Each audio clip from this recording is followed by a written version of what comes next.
Gusto mo ba makakita ng lahat ay gawa sa halaman? Mapa teddy bear or hayop man? Diyos me, dito lang yan sa Miracle Garden ng Dubai. Nasa 100 AAD siya, 1.6 sa Pinas. Pero Instagrammable naman talaga.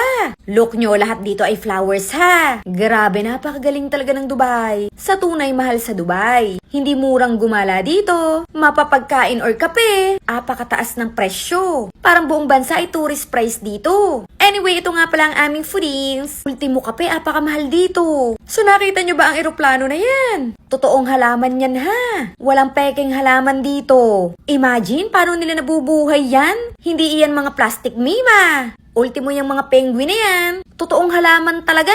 Sobrang ganda talaga ng Dubai. Mahal lang talaga siya. Pero napakagagaling talaga nila Mima. Kung kayo turista, dito nyo makikita lahat ng maganda. Pero sobrang init, Mima. Kaya kailangan ng Miss Chung Glow Mist. May pampablooming effect na SPF 50 pa. Protected ka na sa sun. Pero wag na wag sa mga oily ha. Kasi maglalagkit kayo talaga. Maganda ito sa mga dry face. Ibang level, di ba? Pulido ang mga establishment nila. Ultimo nga mga muebles ng mall nila. Plakado talaga, Mima. Sobrang ganda talaga dito.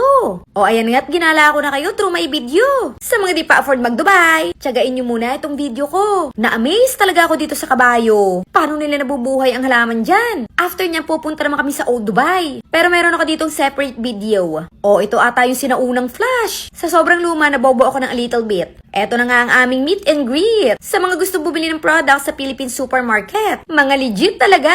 Sa mga wala namang money kanina, carry lang kahit hindi bumili. Magpa-picture lang is okay. Don't worry, alam ko may pinaglalaanan kayo ng pera nyo.